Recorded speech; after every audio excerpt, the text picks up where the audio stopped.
What's up YouTube, Kenny here, and today we're going to be going over some advanced tips and tricks using WorldGuard on a Minecraft server.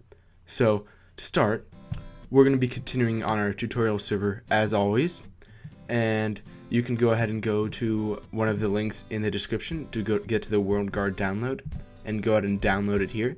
By the way, I am working on Minecraft 1.1 currently, however this, as long as they don't change their commands, this should work for all future versions. Anyways, go ahead and download WorldGuard. However, in order to use WorldGuard, you need to download WorldEdit too.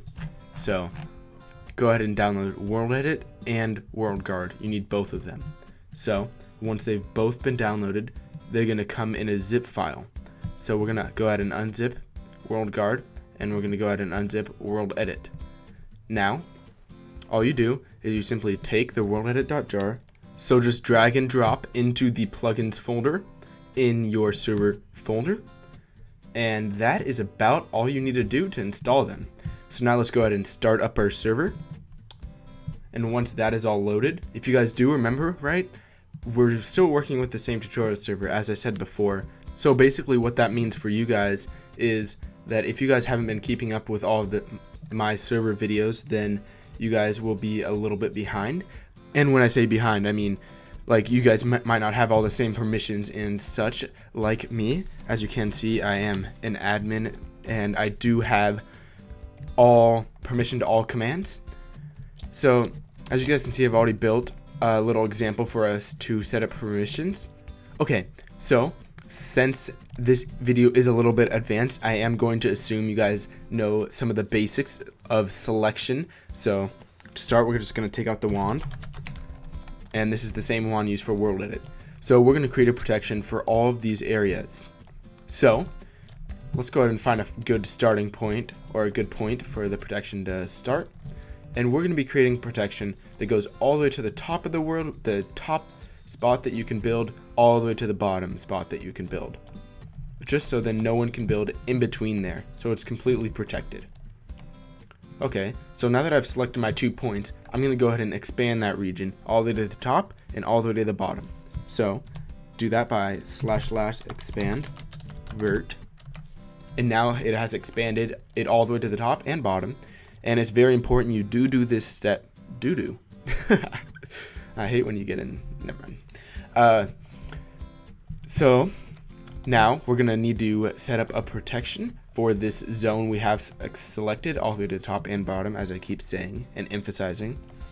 We now do /region define the name of the region. So we're gonna call this city, and then just go ahead and hit enter. And now this whole entire area will be protected, so no one can break any blocks in this whole area unless they are an owner or have total permission to, which as an admin I do.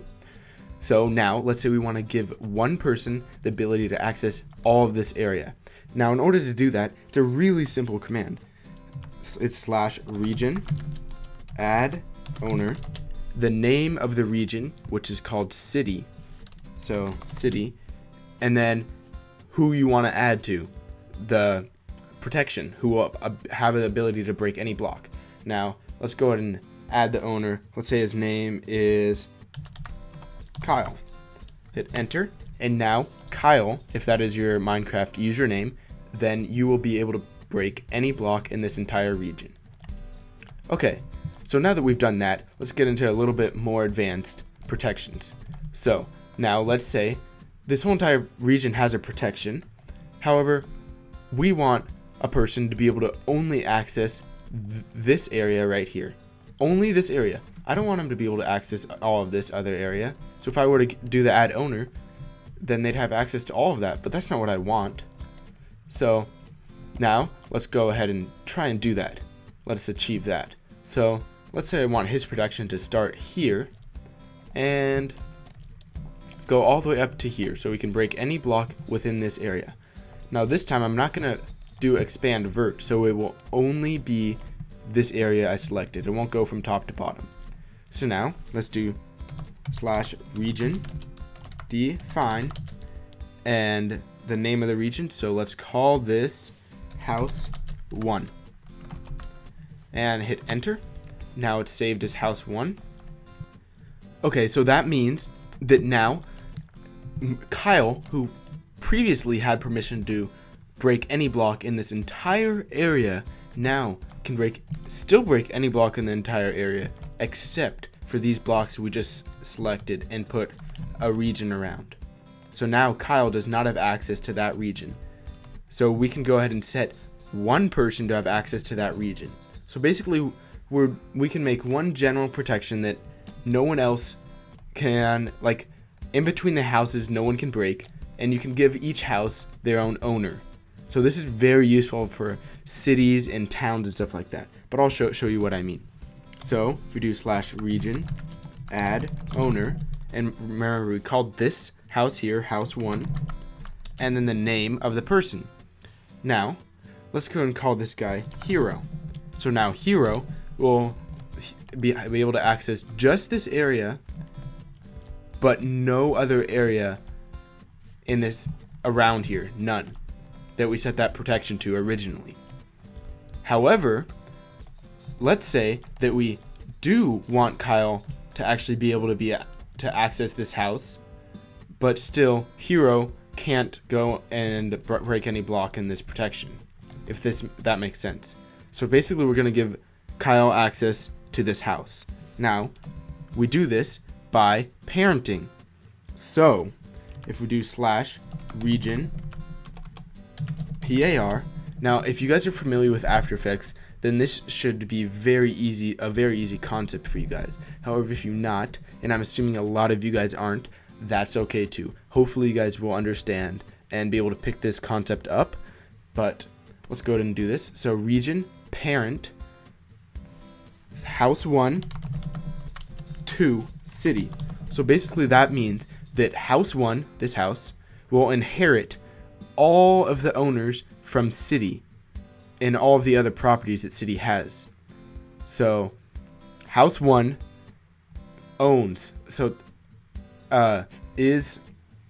takes everything that you've done to the region city and takes it and applies it to house 1. So if we go ahead and hit enter, it says parent of house 1 set to city. So now Kyle will have access to this area. So currently our setup that we have is Hero will only be able to access this house here, but no other area in this protection, and Kyle will be able to access anything in this entire area. So now that we've done that, let's go ahead and do another house. So let's say we want this guy to be able to access from this area all the way over to this side. Actually, we'll do another expand vert. So this area, and we'll do / expand vert.